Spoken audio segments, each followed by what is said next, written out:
lidičky, já vás zdravím, máme 2 hodiny, jsem tady proto, aby jsme si řekli nějaké novinky, nějaké aktuality, abych se vyjádřila k tomu, co jsem se nového dozvěděla, i když podrobné vysílání, kde vám opět řeknu všechny nové informace, které jsem jako novinářka opět vypátrala a zjistila k aktuálnímu dění a k situaci na naší politické scéně, vám udělám večer. Teď jsem tady proto, abych se krátce vyjádřila k některým výrokům mých kolegů, protože, jak všichni, začnu rovnou, bez dlouhého úvodu, protože, jak všichni víte, tak my vlastenci jsme se tak nějak ve shodě v neděli dohodli na tom, po tom speciálu o Janě Peterkové, kde se vyprávěly krásné 2 roky staré historky, které už každý slyšel nejméně ve 20 verzích, tak jsme se prostě dohodli, že uzavřeme příměří. Já nevím, jak si někteří tito kolegové příměří představují. Někteří kolegové si ho zřejmě představují jako zavedení cenzury, že jako příměří mezi vlastenci znamená, že oni budou teď cenzory vysílání jiných vlastenců, kterým budou říkat, co ve svých videích říkat smí a co ve svých videích říkat nesmí. Já chci říct, že já si takhle v žádném případě příměří nepředstavuji. Co je příměří? Definujme si příměří. Příměří na vlastenecké scéně znamená, že jednotlivé frakce vlastenců, kteří jsou rozloženi do různých uskupení, které spolupracují, na sebe přestanou útočit. Proč? Protože vy, lidičky, už toho máte dost. Vás zajímají reálné, skutečné problémy, které řešíte, problémy s cenami energií, problémy na celkové politické a celosvětové scéně, problémy, jakým způsobem přežít tuto zimu, jak zaplatit složenky a jak zastavit růst ceny potravin.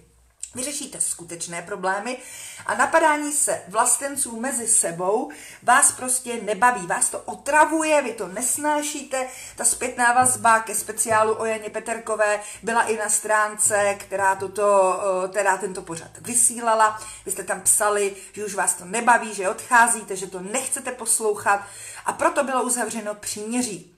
Ale přátelé, definice příměří, pokud ho mám přesně definovat, tak je to definice příměří mezi vlastenci, což znamená, že já nebudu napadat tu skupinu, která u mě vytvořila ten speciál. Nebudu nic vysílat o Jirkovi Černohorském, nebudu nic vysílat o Patriku Pečenkovi a dalších vlastencích, o Lence Tarabové, že zkrátka zakopeme válečnou sekiru a necháme každého, ať si dělá svoji práci tak nejlépe, jak ji umí.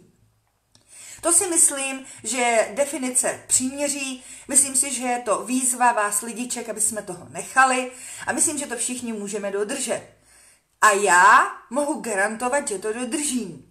Nemyslete si, že po tom speciálu o Janě Peterkové mi nepřišly zase mraky kompromateriálů na Jirkův spolek Čest, Svoboda, Respekt, že mi nepřišly kompromateriály na soukromí Patrika Pečenky, to víte, že přišly mi do zpráv, mám to tam a budu to vysílat, budu o tom mluvit, budu to kopírovat, no nebudu, protože jednou bylo zahájeno jakési jednání o tom, že se vzájemně nebudeme napadat, takže já nepotřebuju být katem Jirky Černohorského, on si všechny věci srovná sám se svým svědomím, pokud cokoliv v Čest, Svoboda, Respekt nebylo v pořádku, pokud nebylo v pořádku, Jirko, říkám, pokud nebylo v pořádku, což znamená, že v pořádku třeba i bylo, tak to ví pouze on sám a pokud by nebylo, tak na to doplatí jenom on sám. Já přece tady nemusím být jeho katem. Nemusím.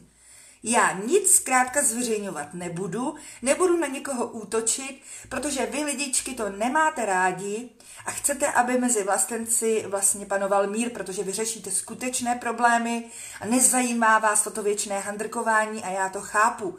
Takže pokud je o toto, tak může být Jirka, Lenka i Patrik Pečenka naprosto klidný, všechno to nechám být, možná, že to dokonce i vymažu ze svých zpráv nebo to někam zakopu a nebudu se dál v této záležitosti nijak angažovat, protože to nepřináší této zemi a lidem v této zemi nic dobrého. Pokud si ovšem někdo příměří vysvětluje tak, že bude cenzurovat naše videa, že bude říkat, co my v našich videích vysílat smíme, co je vhodné a co v našich videích vysílat nesmíme, tak já bych ráda upozornila některé lidi, já nebudu je jmenovat, že příměří mezi vlastenci neznamená zavedení cenzury našich videí. To si zkrátka pletete jabka a hrušky. Já jsem byla dokonce tak velkorysá, že jsem v rámci příměří do tohoto neútočení zahrnula i pana Vrábla, i pana Havla, protože k nim mám také výhrady, ale nebudu útočit ani na ně, protože to nejsou politici, jsou to aktivisti a já jsem jednou provždy řekla, že budu respektovat mír, ke kterému jsem sama v neděli vyzvala, což i hned Facebook smazal, že budu respektovat mír mezi vlastenci, to znamená i mezi aktivisty. Takže já nebudu mluvit ani o panu Vrábelovi, ani o panu Havlovi, ani o Jirkovi Černohorském, ani o nikom jiném, kdo o mě udělali tento šílený speciál. Plný pravd, polopravd, lží, úplných nesmyslů a navíc ještě přetřásání 2 roky starých historek, které už každý, kdo tuto vlasteneckou scénu sleduje, slyšel tolikrát, že nepotřebuje slyšet na začátku této zimy, která může být krutá pro řadu občanů a pro řadu obyvatel Evropy a nejenom Evropy, tak to opravdu nepotřebuje slyšet znovu. Takže já znovu opakuji. Nepleťte si proto mír a zakopání válečné sekyry na vlastenecké scéně se slovem cenzura, to znamená, že vy teď budete cenzurovat obsah našich videí. Já jsem novinářka. Je to moje profese, dělám ji od 19 let a dělám ji dobře. Proto jsem si už ve 20 letech jako podnikatelka, která dodávala televizi Prima reportáže vyrobené na klíč, to znamená v mé produkci, ve střižně, kterou jsem si pronajímala a v mém vlastně obsahu i výrobě, to byla výroba audiovizuálních děl, co jsem dodávala Primě do zpravodajství, vydělávala 500 000 měsíčně už ve 20 letech. Takže novinařina je moje profese a pokud lidé nechtějí vládu Petra Fialy, tak ale musí být informováni o tom, jaké lidi, jaké politiky, takzvané odborníky České republiky na prvním místě, jim tam chce dosadit Miloš Zeman. Protože pokud na tyto demonstrace jedete s transparentem demise, tak si ale zároveň vyrobte transparent nebo dejte na tričko fotku Miloše Zemana a napište si tam: předává moc Miloši Zemanovi nad mým životem a osudem České republiky. Protože pokud dosáhnete svého a padne vláda Petra Fialy, klíčovým hráčem v České republice, člověkem, který rozhodne o osudu vašem a o osudu vašich dětí a vašich rodin, bude Miloš Zeman. A já jsem povinná jako novinářka dát vám informace o tom, jaké takzvané odborníky České republiky na prvním místě vám tam Miloš Zeman do té vlády dosadí. Protože vy ty lidi nebudete volit. V tom je celý ten vtip, který bych byla ráda, aby lidičky, velice chytří lidičky v této zemi, protože Češi jsou chytří, je to chytrý národ, tak já bych chtěla, aby tento mechanismus pochopili dřív, než tu 1000 za ten vlak utratí a tou vlajkou tam budou mávat. Vy, pokud dosáhnete svého, a já vám v tom nebráním, já nikomu nebudu říkat, co má a co nemá dělat, ale vy musíte chápat, že veškerý svůj mandát předáváte v tuto chvíli do rukou Miloše Zemana. A vy asi všichni víte, i když nemusíte souhlasit s tím, že Miloš Zeman už je v podstatě dvojník ve 20 verzích, ale v podstatě i kdybyste této realitě nechtěli věřit, tak ale víte z tisku, není to žádné tajemství, že Zeman už je na Hradě jenom figurka. Zeman pouze dohrává svoji roli prezidenta, který pro tuto zemi za 5 let neudělal vůbec nic dobrého a většinu svého prezidentského času trávil na neschopence. Takže hrad ovládají Mynář a Nejedlý. Takže pokud se sadíte vládu Petra Fialy, tak vy si nevyberete lidi. Vy si nevyberete lidi, kteří budou vládnout této zemi a budou rozhodovat o vašich životech. Ty lidi vybere Mynář a Nejedlý. Temní poradci Miloše Zemana napojené na temné figurky z pražského podsvětí. To je potřeba, aby lidé chápali, aby se mohli rozhodnout. To je princip mé novinářské práce, že předávám lidem informace. To znamená, oni nebudou volby, předčasné volby a ústava je velice vágní v tom, když padne vláda, za jak dlouhou dobu potom prezident vyhlašuje předčasné volby.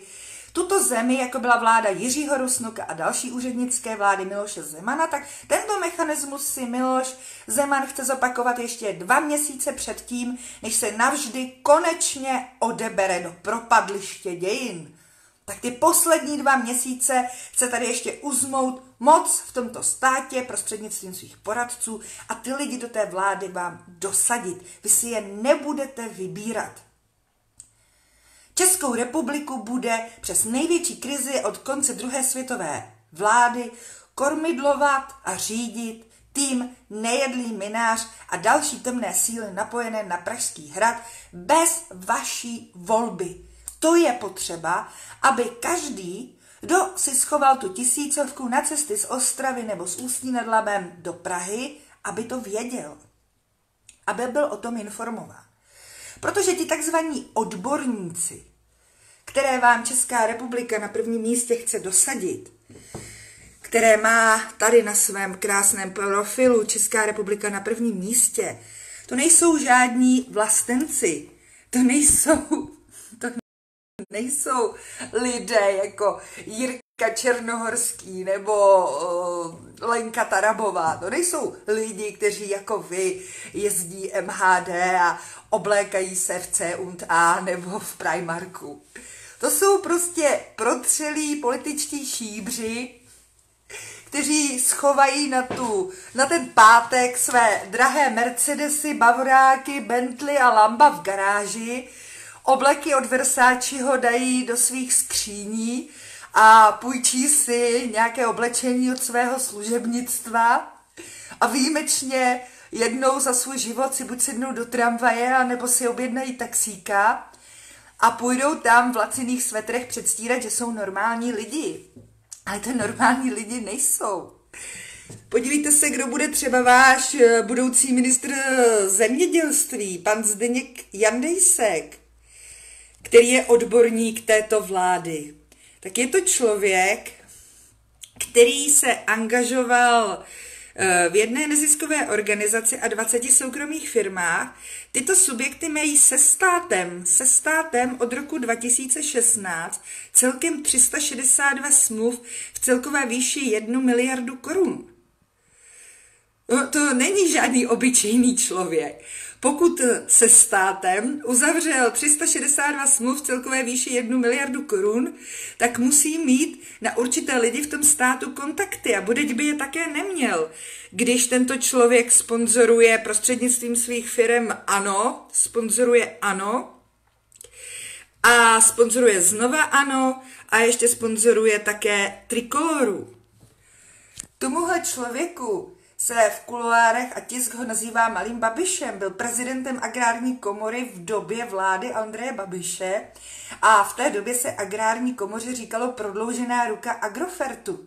Jak jsem vám včera ukázala ve videu prostřednictvím portálu Hlídač státu, tento člověk inkasoval 2x 22 milionů na podporu projektu Zrozeno v EU. Takže většina z vás, jak vás demonstrací znám, jste proto, aby jsme vystoupili z EU. Tak mi řekněte, kdo z vás máte takové kontakty na vládě a na ministry a na úřadu vlády, aby když si uděláte kampaň Zrozeno v EU, tak vám na to stát v jednom roce poslal rovných 50 mega.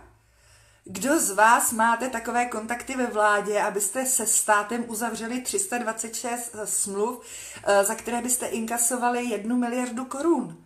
A to nejsou žádné fámy, to nejsou pomluvy, to je hlídač státu. Politici se přeci musí hlídat, jak to říkal Karel Kryl. Politikům se nevěří, politici se kontrolují. Tito odborníci jsou lidé, které Miloš Zeman dosadí na úřad vlády. Tak vy byste asi měli vědět, že budoucí ministr zemědělství, za kterého tam budete mávat vlajkou, pan Jandejsek, je sponzor ANO. Asi byste měli vědět, že byl prezidentem agrární komory v době vlády Andreje Babiše. Asi byste měli vědět, že v té samé době uzavřel se státem 326 smluv ve výši 1 miliardy korun. A můžete si to v tom hlídači státu najít sami. Politici se přece kontrolují, politikům se přece nevěří. A pokud vám Miloš Zeman chce tyto lidi dosadit do vlády, tak vy je přece musíte znát. To je moje povinnost jako novinářky. A tady nejde jenom o pana Jandejska, který bude ministr zemědělství. Tady máme ještě třeba pana Štěpána, který bude ministr průmyslu a obchodu, protože to je přece expert na energetiku. Ale vy přece musíte vědět, že tento člověk se netajil tím, že už Parlamentním listům dal rozhovor, ve kterém řekl, že výhodnou možností se stane nákup plynu na burzách. Není to přeci to, co vám tam slibují, že je potřeba z těch burz odejít? A také řekl, že ČR musí být aktivnější v prosazování národních zájmů v rámci EU. To znamená, je to další podporovatel EU. A pokud zůstaneme v Evropské unii, tak si myslíte, že nějaká úřednická vláda bude moct kormidlo tohoto státu otočit o 360 stupňů směrem k Rusku a vyvázat se z celkové vize kroku Evropské unie, která uvaluje na Rusko další a další balíčky sankcí? No jistě, že pokud nevystoupíme z EU, tak nikdo kormidlo o 360 stupňů nikam neotočí, ale bude muset dál dodržovat diktát Bruselu. A vy máte právo vědět, jací lidé budou Zemanem do té úřednické vlády, kterou tak teď chcete dosazeni. Vždyť ten pan Štěpán, jak vydal časopis Argument, kde on se tím netají, uzavřel smlouvy pro tranzit plynu přes ČR za stovky miliard korun. Stejně jako mezinárodní smlouvy na uskladňování plynu. Vedl kontrakční jednání a zabýval se problematikou diverzifikace zdrojů, připravil projekty ocenění za stovky miliard korun při privatizaci energetických společností. A není to to, co tam teď na tom Václaváku kritizují, kam nás právě dovedla privatizace energetických společností? A vy si myslíte, že vy lidé nemáte právo vědět, kdo budou ty vaši skvělí ministři? Tyto věci, které jsou dohledatelné a které má každý novinář vlastně možnost do nich nahlédnout, je potřeba, abyste vy lidé věděli. Hvězda demonstrací pan Reichl je blízký kamarád Tomáše Hrdličky, bývalého člena ODS, který je známý pražský kmotr. Netají se tím, že je blízkým rodinným přítelem poradce Miloše Zemana Nejedlého, takže má vazby jak na Hrad, tak na Václava Klause staršího, o kterém řekl, že diskuze s Václavem Klausem pro mě vždy byly lucernou ve tmě. On ho adoruje, Václava Klause. Jo, to znamená, pokud nějakým způsobem vy předpokládáte, že se stane nějaký zázrak, že tam nastoupí čistí, nepolíbení vlastenci, kteří vám všechno zařídí, zajedou za tím Putinem do té Moskvy, tam si prostě plácnou, jo, vám tady pěkně poteče plyn za pár korun, že pěkně zavolají do toho Lipska a řeknou, tak my to teda tady od vás draze kupovat nebudem, jo, my si to tady vyrobíme za 15 halířů, takže všechny tyto smlouvy, které jsme vlastně v minulosti připravovali, teď prostě mávnutím proutku zrušíme a budeme to tady mít všechno za stejné ceny jako za socialismu, tak vy máte právo vědět, o jaké lidi jde, jakou mají minulost, co v minulosti tvrdili a co od nich můžete čekat. Většina těchto lidí je nějakým způsobem propojena buď s ODS, nebo s Václavem Klausem mladším, nebo s Václavem Klausem starším, nebo se stranou pro Petr Hájek, bývalý mluvčí Václava Klause staršího. A tito lidé vstoupí do Strakovy akademie bez řádného politického mandátu. Miloš Zeman na konci svého období, kdy jsme všichni doufali, že už si to jenom odmarodí a nebude se radši k ničemu vyjadřovat, že už si to jenom odmarodí a potom odejde konečně do propadliště dějin, tak tento Miloš Zeman vám tam teď dosadí tyto odborníky, kteří nechají své luxusní Bentley, Mercedesy a Báva v garáži, obleky od Versace ho zavřou do skříně, půjdou si počít něco od svého služebnictva a zamávají vám tam českou vlajkou, aby vám, aniž by vám řekli cokoliv o své minulosti. Vy předáte moc Miloši Zemanovi, on je dosadí na ten úřad vlády, vy si je nezvolíte, vy si je nevyberete, Miloš Zeman je tam dosadí a já jsem povinna vás informovat a udělám to v dalším večerním speciálu o minulosti těchto lidí, o vazeb, které mají na Václava Klause staršího, na Miloše Zemana, na pražské kmotry, jaké dotace od státu čerpali a čerpají, kolik smluv se státem v hodnotě kolika miliard uzavřeli a jakým způsobem Evropskou unii v minulosti propagovali a ještě na to čerpali dotace. A dělám to z jediného důvodu, protože politici se prověřují, politikům se nedůvěřuje, politici se prověřují a toto budou politici. Takže pokud si někdo představuje mír na vlastenecké scéně způsobem, že se stane cenzorem mých videí a mé novinářské práce, tak to je pojem a dojem. Pojem je mír, nebudeme si napadat navzájem, protože vy lidičky o to nestojíte, vy lidičky to nechcete, vy lidičky chcete, aby jsme byli v klidu a bojovali za náš národ. Já jsem se rozhodla, jak víte, vzdát se své prezidentské kandidatury, rozhodla jsem se vzdát se své politické kandidatury a vyzvat své podporovatele, aby podpořili v této volbě Pavla Zítka, pro kterého, pokud toto bude Pavel stát, nebo pokud budu mít tu možnost, budu také sbírat podpisy. To znamená, tam, kde mě uvidíte, budu mít s sebou podpisový arch, protože Pavel potřebuje za 17 dní sehnat 50 000 podpisů a to není málo. A vy se mě lidičky zároveň ptáte na to, Janičko, ale co teda máme dělat? Janičko, co teda máme dělat? Pokud teda nejsi pro tu revoluci, pokud teda nechceš demisi této vlády, já tuto vládu nepodporuju, pane bože, to prosím mi nikdo nevsunujte do úst, že bych já podporovala vládu Petra Fialy, myslím si, že to je jedna z nejhorších vlád, které jsme tady od listopadu měli, ale neříkám, že ty úřednické vlády Miloše Zemana byly o moc lepší, to určitě ne. Já pouze vám říkám, že se musí udělat bod po bodu a krok po kroku, co my nejdřív potřebujeme. My nejdřív potřebujeme, aby tato kreatura, aby tento jeden z nejhorších prezidentů, které jsme kdy v České republice od roku 89 měli, aby dokončil svou neschopenku, na které je už více než 2,5 roku, aby ukončil svou neschopenku a odešel do propadliště dějin. Předávat moc partičce nejedlý minář a na nich napojených temných sil hradu, propojených s těmito takzvanými odborníky, což jsou ve skutečnosti jejich bývalí kámoši z ministerstev a různých ředitelství, většina z nich členů ODS, napojených na Václava Klause staršího nebo mladšího. To je rozhodně to, co nepotřebujeme. To nepotřebujeme. Předat tomuto nemocnému člověku, který většinu svého prezidentského času strávil na neschopence, neudělal pro náš národ vůbec nic dobrého, předat mu na poslední 2 měsíce jeho vlády, kdy jsme se všichni modlili, že už to jenom doklepe a odejde, předat mu takovouto moc je nesmírně nebezpečné.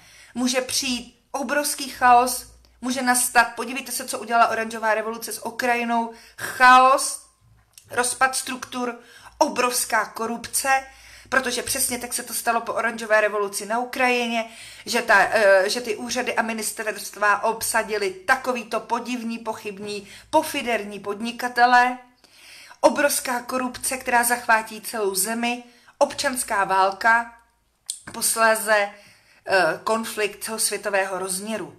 V této zemi nastane obrovský chaos. Co my potřebujeme nejdřív? My potřebujeme silného prezidenta, který bude mít mandát vás, občanů.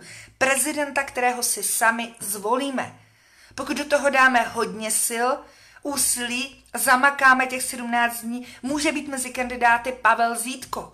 Může se účastnit všech těch prezidentských debat a těmto šíbrům, těmto politickým kmotrům, těmto provařeným bývalým ODSákům, co si své drahé Bentley nechali v garáži, co mají z těch smluv ze státu, co uzavírali za doby Zemana a Andreje Babiše, který přihrával malou domů, nechali doma, půjčí si svetr od své služebného a jdou si tam hrát na vlastence.